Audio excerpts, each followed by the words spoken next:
to Kaya Blaney, who is a young activist and has produced some amazing music, and I've had the honor of hearing her speak and hearing her sing numerous times, and I'm actually really privileged and honored to be introducing her to Kaya Blaney from the Slam Nation, and she will say more about herself and what she's been up to.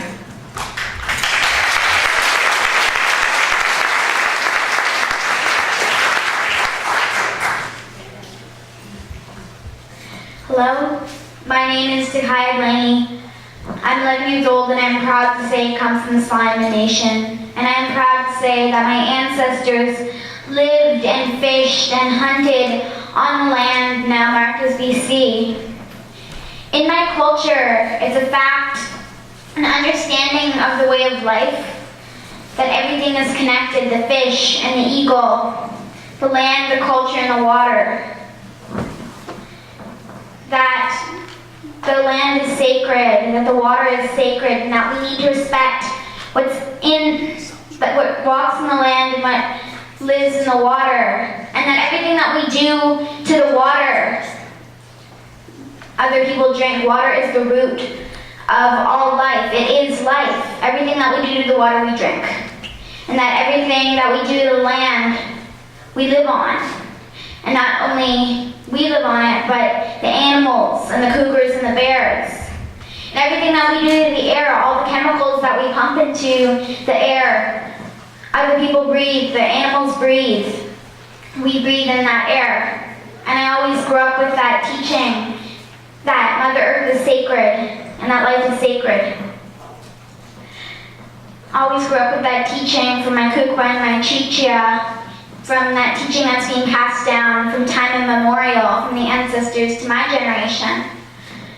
And so when I saw an article in the newspaper about the Enbridge pipeline, I immediately thought about that land. I immediately thought about that water and the culture that was at risk, and what was at stake in that beautiful environment that we've been gifted, that as humans need to take care of because we're the caretakers of the land. Because in the ecosystem, every species plays its part to create that circle of life. And as humans, we have to be responsible of that circle. We have to protect those animals and take care of the land.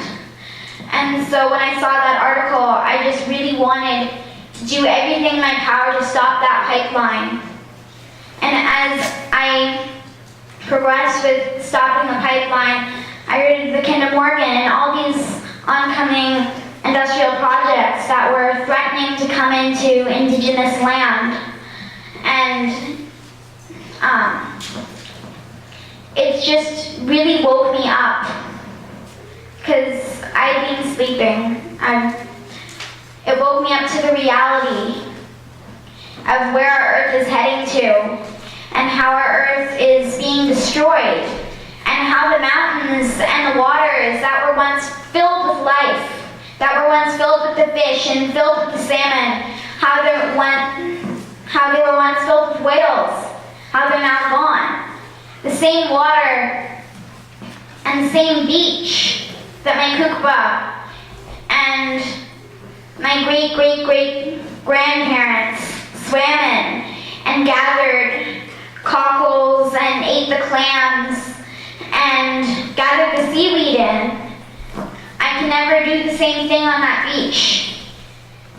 Instead of watching the whales go by and instead of gathering the herring roe from the rocks, all I see is these signs that are put up everywhere saying, warning poison shellfish, warning do not eat. I won't be able to practice that culture and that teaching in that area.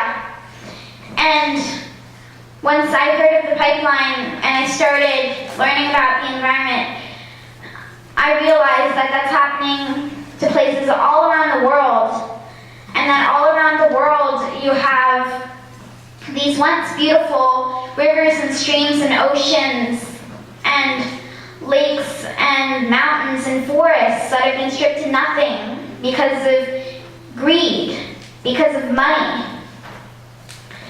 And it's important that my generation speaks up, because the companies and the corporations that are mining and drilling for oil, that are putting pipelines through the land, that are putting mines on the mountains, that everything that they do to the land, that they do to the water, is passed down from generation to generation. They won't be here forever, and one day they'll have to hand down that land to my generation, to the many generations to come. And what will they give us? Will they give us a mountain that was once filled with snow, and that once we brought this culture on? Will they give us that mountain turned to nothing because of mining? Will they give us the rivers? Will they give us the streams that were once sacred and the salmon highways? Will they give us those streams killing ponds? Will the ocean be handed down? That was that ocean that sustains so much life, that sustains the whales, and that sustains the fish, and the smallest of creatures and the biggest of creatures. Will they give us that ocean? Will they hand down that ocean empty of life? Will they give us a forest shaped of trees? That is not the future that I look forward to growing into. And it is not the future that the many children that inhabit Earth look forward to growing into. And it's not just us. It's the fish. It's the otters. It's the whales. It's all of those creatures and all of those animals who have no voice, who are being put in jeopardy in order for a pipeline to be expanded, or a project to be expanded like Kinder Morgan, or for a pipeline like Enbridge to come through. They can't speak for themselves, and I think it's important that we speak up for them. And so, I recently got a chance to go up to Hartley Bay and see this wildlife and see this environment with my own eyes. And I saw so many whales. I saw a spirit bear. And it's just so magical to see them, and it's just so amazing to see an ecosystem fully alive, and a First Nations community that still fully depends on the ecosystem and that hasn't been destroyed. There's still a fluent, very much alive culture there, and there's the ecosystem that it's full. It's not destroyed by industry. And so once I saw that with my own eyes, it made me want to fight harder. And just with that memory of seeing that land and experiencing what's on the water and experiencing going through the forests and experiencing that, and it's in my memory that I really want to fight and to oppose this and to defend this land, because 1,000 years from now, I want that water to still be drinkable. 1,000 years from now, I want the spirit bear to still be here in still be up there in mass numbers. And so that's why I wrote a song called Shallow Waters. And I've been singing since the age of 4. And I decided to mix in my passion for the environment with my passion for music. And I wrote a song about a future where that oil spills from the coast and where that oil leaks from the Kinder Morgan and the super tankers and from the pipeline, and just reminding people that we don't want this future for the many generations to come. We don't want this future for the animals, for the lakes, for the rivers, for the mountains, for the spirit bear and the whales. We don't want this future, period, and Shallow Waters reminds us of that. So this is Shallow Waters, and I hope you enjoy.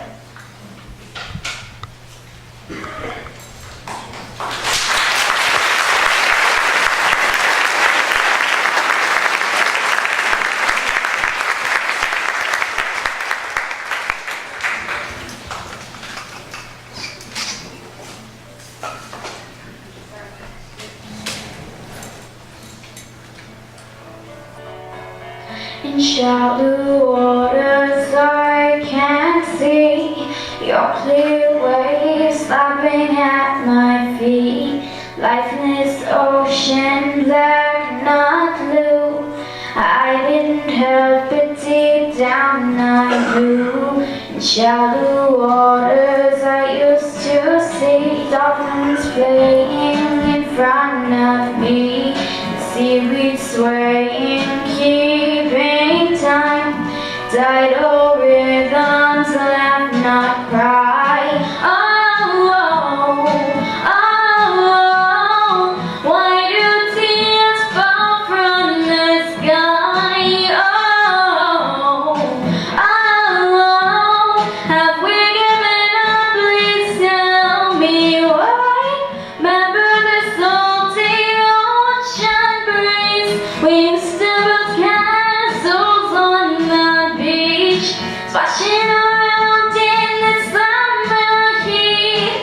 Now it's just up to our knees. Bring back the days we used to care, and all of these troubles were not there. Cry for help, this is my song. If we do nothing, it'll all be gone.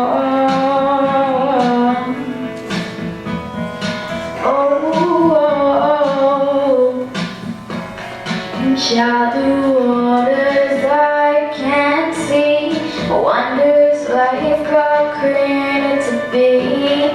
Tankers and pipelines keep coming through.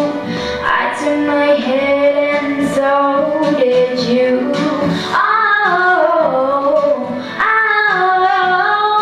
Why do tears fall from the sky? Have we given up? Please tell me why. Remember the salty ocean breeze. We used to build castles on the beach, splashing around in the summer heat. And now it's just oiled up to our knees. Bring back the days we used to care, when all of these troubles were not there. Cry for help, this is my song. And if we do nothing, it'll all be gone.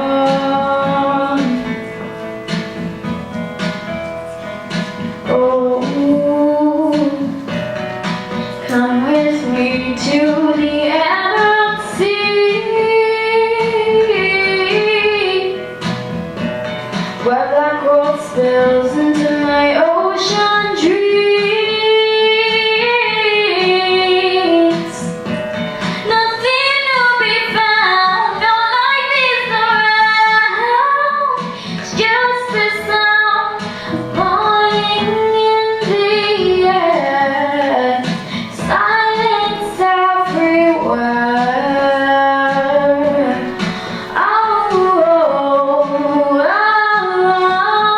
Why do tears fall from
has a voice, and that you shouldn't be afraid to speak up about what you're passionate about what concerns you. Because we need to speak up about this, we need to speak up about Kinder Morgan, and just don't be afraid of that, and remember that every one of you has a gift. You should share it. Thank you.